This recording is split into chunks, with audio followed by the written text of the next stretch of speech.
안녕하세요 여러분. 네, 제가 잠깐 기도하고 그리고 말씀 증거하는 시간 갖겠습니다.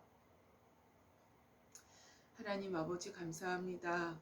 하나님 오늘도 주의 날을 우리에게 허락해 주셨습니다. 특별히 오늘은 사순절 네 번째 주일입니다. 하나님 아버지 주님께서 십자가를 지시기 전에 얼마나 분투하시면서 기도하셨는지, 하나님 우리가 예수 그리스도의 그 순종하심과 하나님 그 자기 부인을 하나님 우리가 더 깊이 알기를 원합니다. 하나님, 그래서 오늘은 말씀을 통해서 주님에 대해서 더 깊이 알므로 그 빛으로, 주님을 아는 그 빛으로, 그 진리의 빛으로 우리를 비추셔서 하나님 우리의 모습이 어떠한지를 볼 수 있는 시간이 될 수 있도록 주님 역사하여 주시옵소서.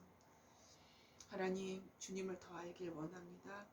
하나님, 그래서 우리 자신을 알길 원합니다.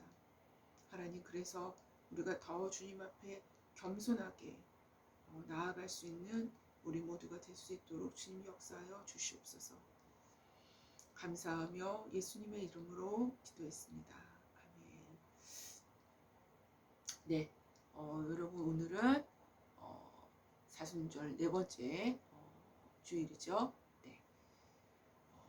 순서에 맞게 오늘은 이제 예수님께서 겟세마네 기도를 통해서 우리에게 말씀하시고자 하시는 그 말씀을 들고 제가 섰습니다. 네. 그래서 오늘 제목은 겟세마네 기도이고요. 마태복음 26장 36절에서 46절까지입니다. 그래서 제가 10절이지만 좀 길지만 제가 말씀을 봉독해 드리겠습니다. 여러분 성경을 갖고 계시면 눈으로 함께 봉독해 주시기 바랍니다. 네. 마태복음 26장 36절입니다. 이에 예수께서 제자들과 함께 겟세마네라 하는 곳에 이르러 제자들에게 이르시되 내가 저기 가서 기도할 동안에 너희는 여기 앉아 있으라 하시고 베드로와 세베대의 두 아들을 데리고 가실새 고민하고 슬퍼하사 이에 말씀하시되 내 마음이 매우 고민하여 죽게 되었으니 너희는 여기 머물러 나와 함께 깨어 있으라 하시고 조금 나아가사 얼굴을 땅에 대시고 엎드려 기도하여 이르시되 내 아버지여 만일 할만하시거든 이 잔을 내게서 지나가게 하옵소서. 그러나 나의 원대로 마옵시고 아버지의 원대로 하옵소서 하시고 제자들에게 오사 그 자는 것을 보시고 베드로에게 말씀하시되 너희가 나와 함께 한 시간도 이렇게 깨어 있을 수 없더냐. 시험에 들지 않게 깨어 기도하라. 마음에는 원이로되 육신이 약하도다 하시고 다시 두 번째 나아가 기도하여 이르시되 내 아버지여 만일 내가 마시지 않고는 이 잔이 내게서 지나갈 수 없거든 아버지의 원대로 되기를 원하나이다 하시고 다시 오사 보신즉 그들의 잔이 이는 그들의 눈이 피곤함이로라. 또 그들을 두시고 나아가 세 번째 같은 말씀으로 기도하신 후 이에 제자들에게 오사 이르시되 이제는 자고 쉬라. 보라 때가 가까이 왔으니 인자가 죄인의 손에 팔리느니라. 일어나 함께 가자. 보라 나를 파는 자가 가까이 왔느니라. 네. 여러분 패션 오브 크라이스트 영화 다들 많이 보셨죠? 네. 바로 오늘 본문은 그 영화의 첫 장면입니다. 네. 기억하시죠? 네. 바로 아주 어두운 밤을 배경으로 예수님께서 겟세마네라는 그 동산에서 기도하시는 장면으로 영화가 시작이 됩니다. 네. 바로 오늘 본문의 내용을 영화에서 담아내고 있습니다. 예수님은 겟세마네 기도 바로 직후에 잡히시게 되죠. 네. 그리고 십자가에 못 박히시도록 사형이 언도됩니다. 네. 즉 겟세마네 기도 직후에 예수님의 순환은 마치 언덕 위에서 내리달리는 그런 어떤 수레와도 같이 아주 가속도가 붙어서 순환이 깊어지게 됩니다.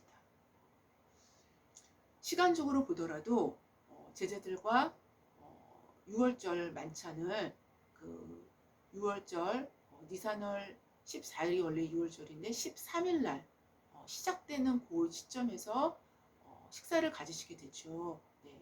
그래서 제가 저저번 주에 니산월 14일이 그 6월절이라고 제가 말씀을 드렸는데 니산월은 바벨론식이고요. 그리고 우리 성경에 나온 그 아비벌은 그 가나안식입니다. 그래서 똑같은 월을 가리키죠. 네.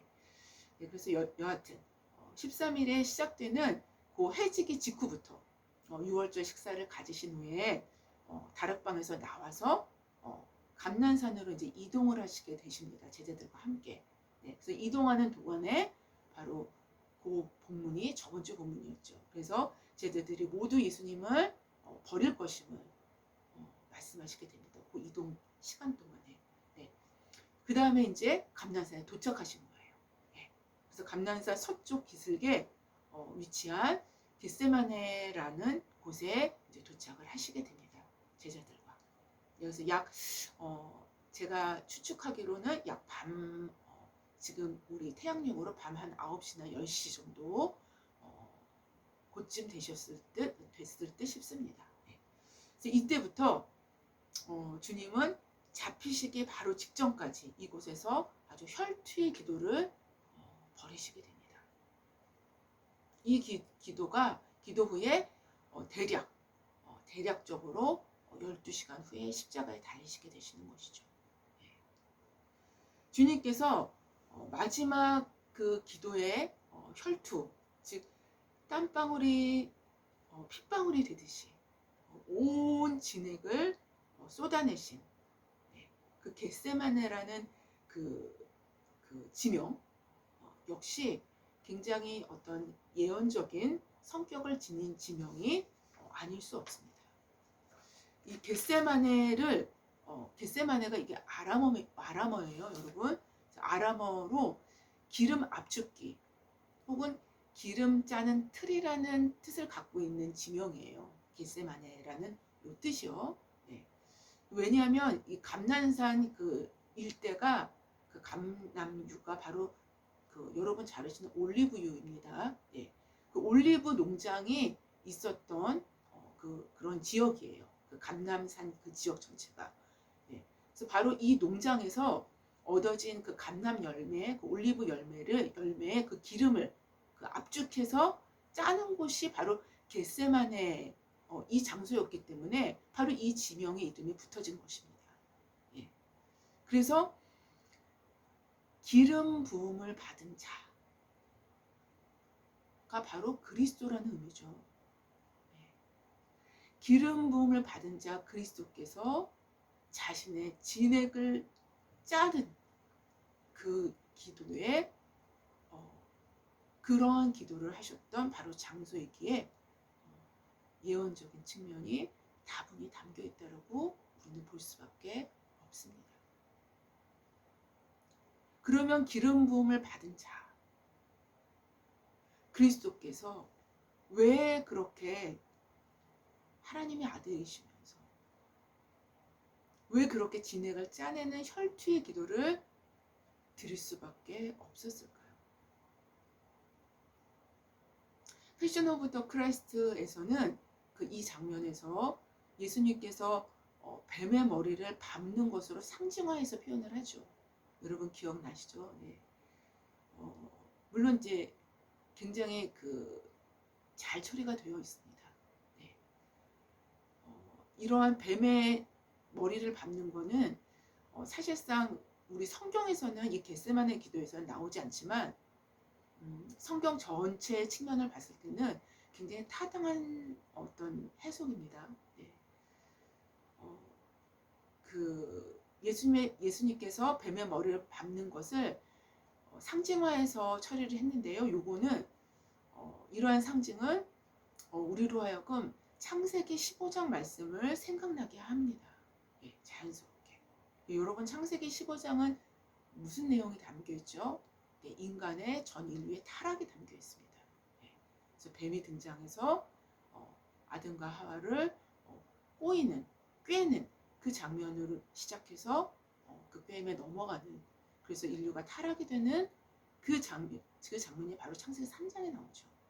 근데 모든 인류가 이제 아담과 하와가 불순종으로 말미암아서 인류가 타락이 되는 그 원죄가 들어오는 그 시점에서 바로 죄를 짓고 난 다음에 하나님께서는 인류 최초로, 성경 최초로 원시복음, 복음이 증거가 됩니다. 가장 첫 번째로 복음이 증거가 되는 곳이 바로 창세기 3장 15절입니다. 이때 하나님께서 타락 이후 바로 직후에 하나님께서 뭐라고 말씀하시냐면 뱀에게 내가 너를 여자와 원수가 되게 하고 내 후손도 여자의 후손과 원수가 되게 하리니 여자의 후손은 내 머리를 상하게 할 것이요 너는 그의 발꿈치를 상하게 할 것이니라 라고 하나님께서 뱀에게 말씀하십니다. 이게 바로 첫 번째 원시복음입니다. 성경에서 가장 첫 번째로 등장하는 복음이죠. 여자의 후손은 남자의 씨가 섞이지 않은 동정녀의 탄생을 의미합니다. 여러분 동정녀의 탄생은 전무후무하게 예수 그리스도 홀로 그분 한 분이셨어요. 예. 메시아를 의미하는 거죠. 예. 그래서 여자의 후손은 남자의 씨가 섞이지 않은 동정녀에게서 태어나시게 될 메시아를 의미하며 또 머리가 그 메시아는 너희 머리를 상하게 할 거라고 했죠. 하나님께서. 그래서 메시아를 통해서 사단의 권세는 치명적으로 그 수뇌부가, 그 머리가 수뇌부가 완전히 박살날 것임을 하나님께서 예언하십니다. 네. 그래서 완전히 힘을 잃게 될 것을 하나님께서 말씀하시는 것입니다. 물론 여자의 후손의 발꿈치를 또 뱀이 상하게 한다라는 그 말씀도 하나님께서 하셨는데요. 이것은 그리스도의 십자가를 통한 예수 그리스도의 상함을 얘기하는 거예요. 예수 그리스도의 상함을 의미할 것입니다. 그러나 또한 바로 그 상함, 바로 그 상하는 그 위치, 바로 그 상하는 그 시점에서 그 상함으로 말미암아, 즉 그 십자가로 말미암아 사단의 머리가 박살이 나는 것입니다. 예. 사단의 가장 강력한 바로 그곳이 다시 말씀드리겠습니다. 예수 그리스도, 즉 하나님의 가장 연약한 바로 그곳이 사단의 수뇌부를 밟는 것입니다. 여러분 그 정도로 하나님은 전능하신 분이십니다. 여하튼 겟세마네 기도의 혈투에는 사단의 또 아주 영리한 미혹, 템테이션이죠. 유혹과 그 위에 계신 하나님의 테스트가 동시에 주어지는 듯합니다. 사단의 유혹 위에 항상 하나님의 테스트가 있습니다. 사단의 유혹이 있을 수도 있고 하나님의 테스트가 있을 수도 있습니다. 그리고 사단의 유혹 위에 하나님의 테스트가 있을 수도 있습니다. 깨어서 기도했던 예수님은 엄청나게 강력한 이 시험 가운데서도 시험에 빠지지 않습니다. 그러니까 시험에 fail되지 않는다는 소리죠. 네. 그러나 졸면서 깨어있지 못했었던 제자들은 시험에 빠지게 됩니다. 시험에 fail되게 되는 것이죠. 네. 그래서 예수님께서 오늘 본문에서 이렇게 말씀하시죠. 시험에 들지 않게 깨어 기도하라 라고 말씀을 하십니다. 시험은 당연히 있는 것입니다. 그러나 깨어있지 않으면 시험에 빠지게 되고 시험에 들게 되는 것이죠.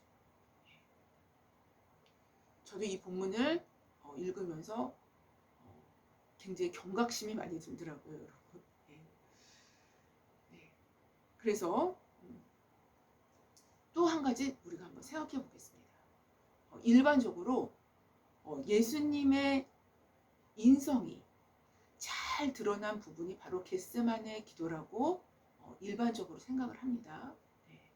그러나 사실은 예수님이 겪으셔야 했던 이 테스트, 이 템테이션, 이 시험은 그분의 인성과 신성 모두를 시험했습니다. 그분의 인성과 신성 모두를 시험했습니다.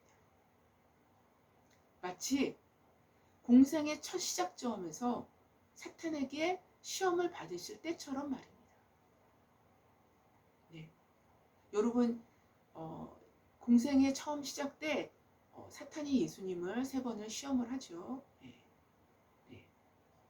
그때 시험을 하실 때는 내가 하나님의 아들이거든.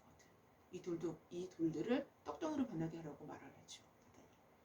내가 하나님의 아들이거든. 내가 하나님의 아들이거든. 이 말을 계속 사단이 반복을 합니다. 네, 이거는 곧 예수님의 신성을 잘못된 방식으로 사용하도록 부추기는 것입니다. 예수님의 신성을 잘못된 방식으로 사용하도록 자꾸 부추기는 거예요. 바로 그 맥락에서 오늘 겟세마네 기도도 이어질 수 있다라는 것이죠. 그래서 지금의 이 시험은 무섭고 아주 처절한 시험이었습니다.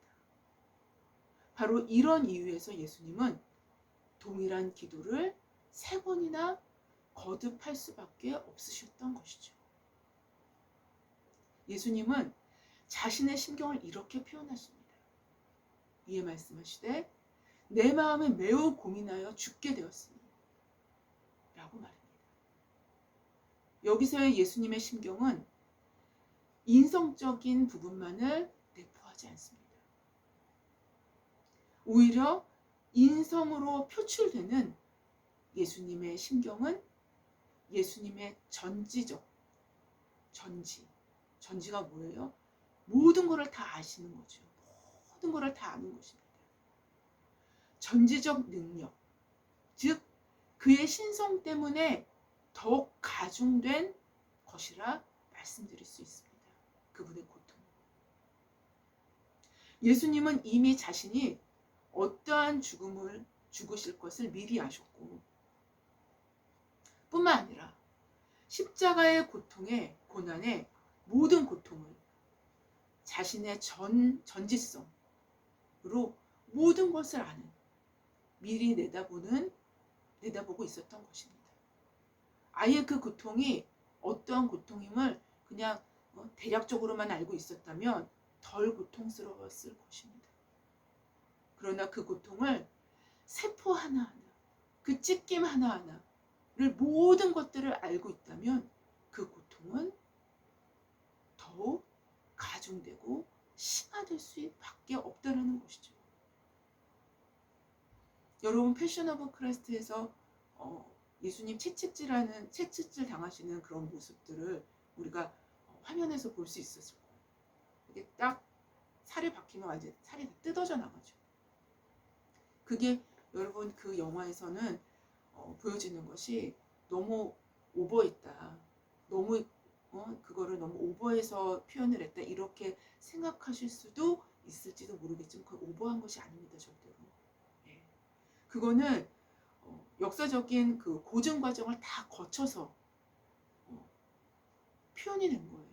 그래서 더하면 덜했지 덜하지 않다는 것이죠. 여러분 그런 고통을 예수님은 이미 겟세마네 동산에서 너무나 다 그 고통을 너무나 세밀하게 너무나도 세밀하게 다 느끼시고 계셨다는 것입니다. 그분의 전지성 때문에.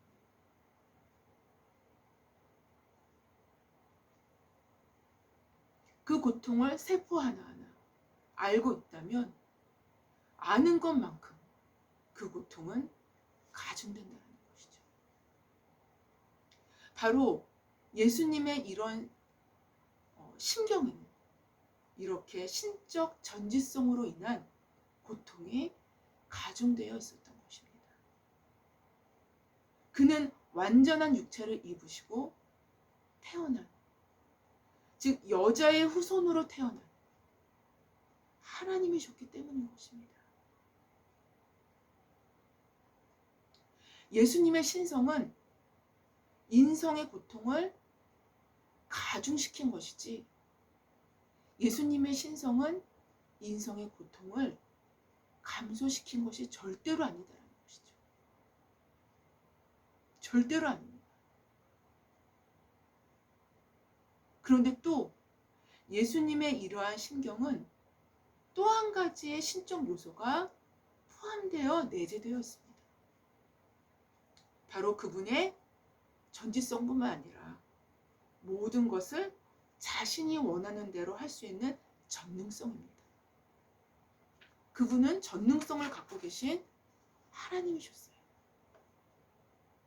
그러나 그분의 전능성 역시 신성의 자기 비움으로 나타납니다. 예수님은 요한복음 10장 17절에서 18절 이하에 이렇게 말씀하시죠.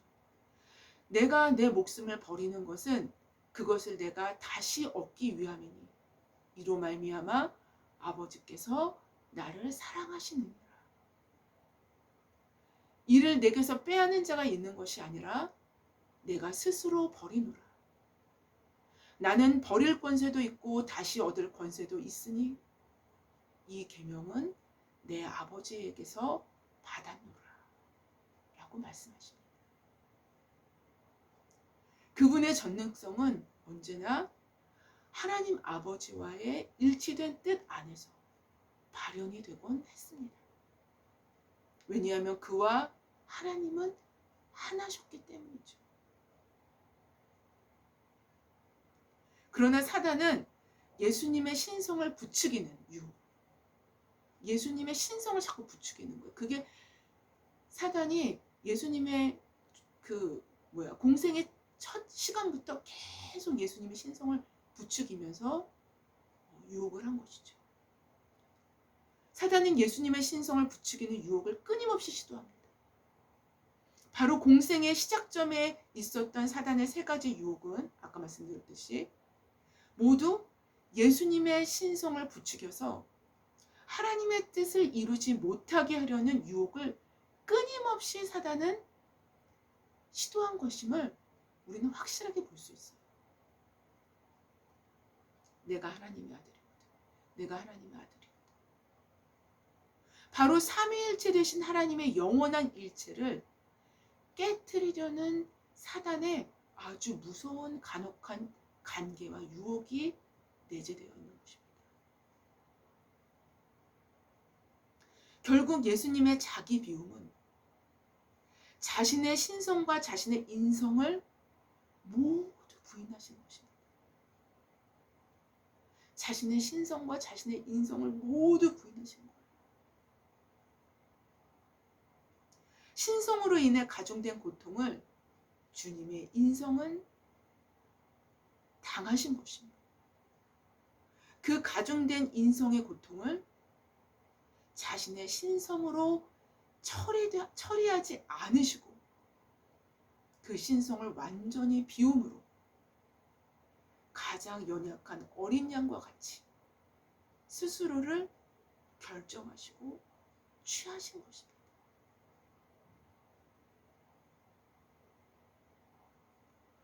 바로 자신의 육체에 쏟아부어질 그 고통을 안고 자신의 가장 사랑하고 신뢰하는 아버지께 솔직하고 애틋하게 자신의 다급한 심경을 아뢰었던 것이죠.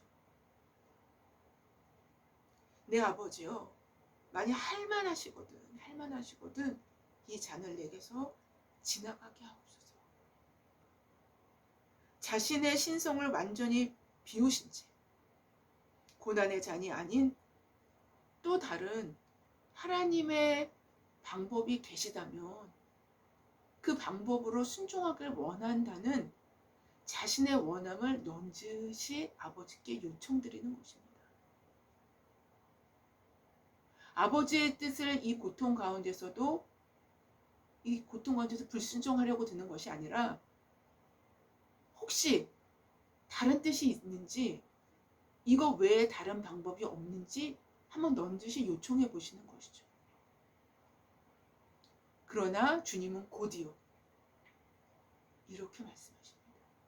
그러나 나의 원대로 마옵시고 아버지의 원대로 하옵소서 라고 말씀하십니다.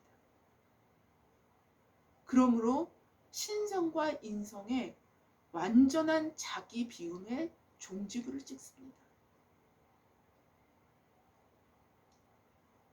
또 42절에 다시 또 말씀하셔요.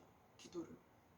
주님은 내 아버지여 만일 내가 마시지 않고는 이 잔이 내게서 지나갈 수 없거든. 아버지 원대로 되기를 원하나이다. 라고 거듭해서 확정 짓습니다. 이렇게 3번을 아버지의 뜻에 자신을 일치시킵니다. 예수님은 언젠가 사마리아 땅에서 제자들에게 이렇게 말씀하셨어요. 나의 양식은 나를 보내신 이의 뜻을 행하며 그의 일을 온전히 이루는 이것이니라. 예수님의 순종은 우리가 생각하고 인식할 수 있는 수준의 그 이상입니다. 여러분, 그 이상이에요. 우리가 상상을 못해요. 그분의 신성은 십자가를 더 쉽게 지게 할 수 있는 요소가 절대로 아니었었다라는 것이죠. 그분의 신성은 더 큰 십자가를 요구했습니다. 그분의 신성은 더 큰 순종함을 요구했어요.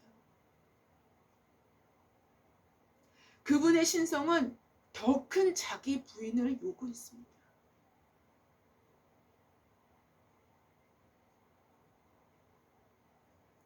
주님의 순종을 생각할 때 나의 순종은 너무 허접하고 싸구려 같다는 생각을 너무 많이 합니다.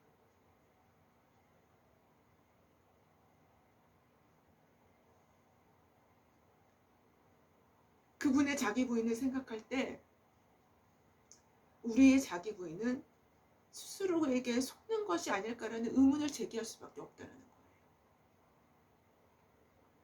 한번 점검해 볼 필요가 있다라는 것이죠.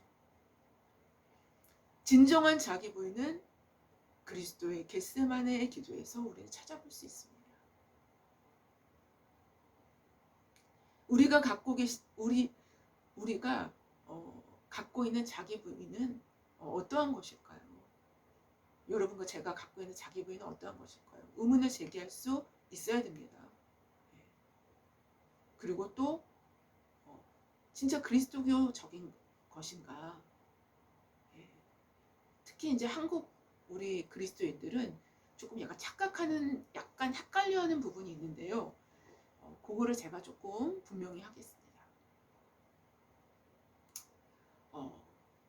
우리가 생각하는 자기 부인이 그리스도교적인 것인가? 아니면 흡사한 개념이라고도 생각할 수 있는 불교의 해탈일과 비슷한 어떤 무의 개념일까? 네. 어떻게 보면 약간 비슷한 듯합니다. 네. 근데 완전히 달라요. 불교의 무의 사상은 개인적이고 아주 정적입니다. 완전히 자기가 없어지는 거죠. 자기를 아예 그냥 해탈을 해서 자기가 없어지는 겁니다. 네. 그게 불교의 아예 없어지는 거, 무 사상입니다. 네.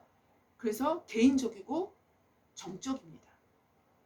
근데 그리스도교의 자기 부인은 관계적이고 능동적이에요. 관계적이고 능동적이라는 것은 십자가를 지고 갈 수 있을 만큼 능동적이라는 것입니다. 제가 한번 전에 설교 때 말씀드렸었던 이야기인데 요거를 통해서 조금 설명을 해볼까 합니다. 마틴 루터킹 목사님 여러분 잘 아시죠? 예, 마틴 루터킹 목사님의 일화를 통해서 그리스도교적 자기 부인을 설명드릴까 합니다. 루터킹 목사님은 몽고메리에서 버스 승차 거부 운동에 앞장서기 전까지는요, 실제로 인생이 아주 혹독한 시련을 겪어보지 못한 사람이었어요. 예. 근데 이제 이때만 해도 그 흑인과 백인의 차별이 그래도 꽤 많이 있었기 때문에 버스 승차할 때 여러분 잘 아시죠? 예. 버스 승차를 하면 그 흑인석과 백인석이 따로 구분이 되어 있었어요. 네. 그래서 흑인들은 저 끝에 저 뒤에 백인들이 좀 앞쪽으로 그래서 이렇게 나눠줘서 버스를 승차하게 되어 있었는데요. 네, 바로 그것이 이제 버스 승차 거부 운동을 일으키게 된 동기가 되는 거죠. 네, 근데 이 운동의 책임을 떠맡게 되자 이 운동에서 이제 마틴 루터킹 목사님이 저제 책임을 떠맡게 된 것입니다. 떠맡게 되자 협박 전화와 함께 편지들이 날아 들어오기 시작하는데 가면 갈수록 날이 되면 갈수록 점점 협박과 핍박이 심해진 것입니다. 너무나 협박이 심했기 때문에 밤에 전화 와가지고 밤에 전화해서 너 이 운동 계속 벌이면은 너는 네가 갖고 있는 모든 것을 다 앗아갈 거라는 그런 협박 전화와 함께 너무나 많은 이제 고통을 당하신 것이죠. 그래서 모든 것을 포기하고 싶은 정말 짓누르는 두려움이 커질 대로 커져서 완전 포화 상태까지 이르게 된 것입니다. 이분이. 그는 그래서 너무나 두려워서 무릎을 꿇고 기도하기 시작했습니다. 그때 그 순간에 하나님의 임재를 경험했고 하나님의 음성을 듣게 되죠. 하나님께서는 이렇게 말씀하십니다. 의를 옹호하라. 의를 옹호하라. 진리를 옹호하라. 하나님께서 영원히 너의 편에 서 계실 것이다. 바로 이 음성을 듣게 됩니다. 사흘 뒤에 이 음성을 듣고 난 다음에 사흘 뒤에 마틴 루터 킹 목사님의 집은 폭발합니다. 그는 그럼에도 죽는 날까지 의를 옹호하며 진리를 옹호하는 삶을 살게 됩니다.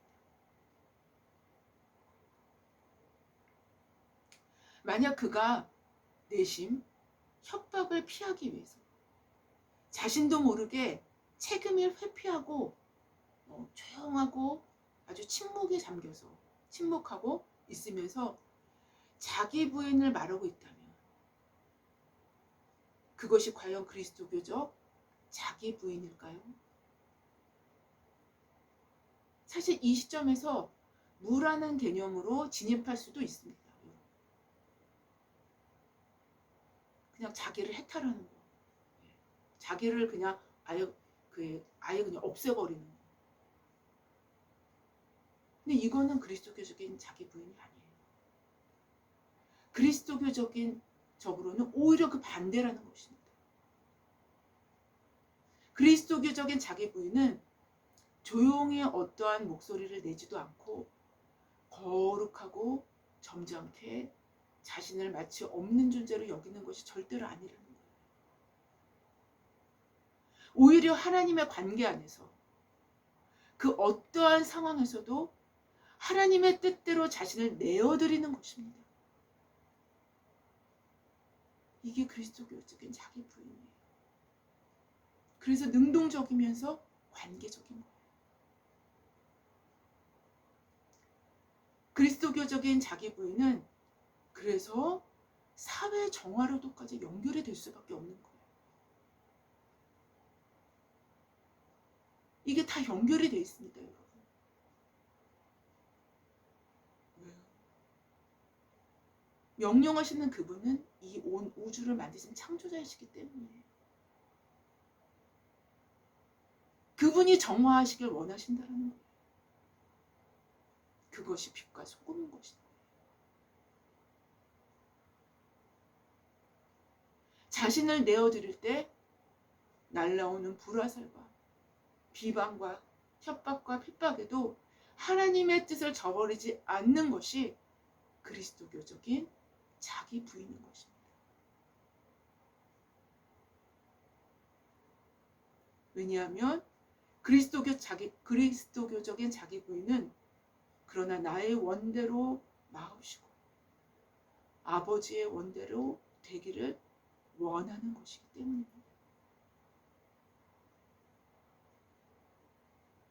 아무쪼록 우리 자신의 삶에서 가장 중앙에, 나의 가장 중앙에 위치한 핵심적인 것이 자기 부인이 되므로, 이게 옆에 있는 거 사이드 자기 부인하는 것처럼 막 이렇게 해도 여러분 자신의 가장 삶의 가장 중앙 부분에 자기 부인이 되지 않는다면 그건 자기 부인이 되는 게 아닙니다. 자신의 삶의 가장 중앙에 위치한 핵심적인 것이 예수님처럼 자기 부인이 되므로 아버지의 뜻이 우리의 삶의 한복판에서부터 성취되어지는 그러한 저와 여러분이 된다면요, 이 세상은 그냥 바뀝니다. 그것이 아버지의 뜻입니다. 아버지의 뜻은 항상 가장 개인적이면서도 가장 사회적이고 가장 공동체적이고 가장 인류적입니다. 이것이 다 하나로 연결이 되어 있어요. 왜요? 그분이 이 세상을 만드신 분이기 때문에.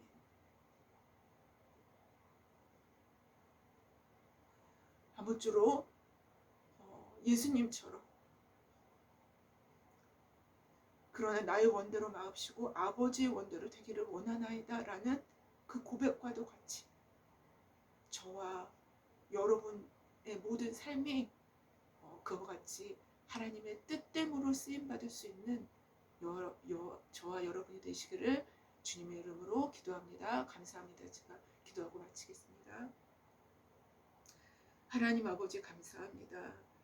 오늘은 예수님의 인성과 신성 그걸 다 부인하시는 그 예수님의 겟세마네 기도, 기름 부음 받은 자의 그 하나님 쥐어 짜는 듯한 그 기도, 하나님 그것을 통해서 우리가 하나님 예수 그리스도께서 얼마나 주님께 자신을 순종하고 내어드렸는지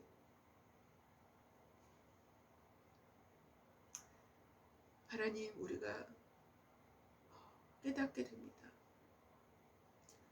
하나님 성령님 도와주십시오. 성령님 도와주십시오.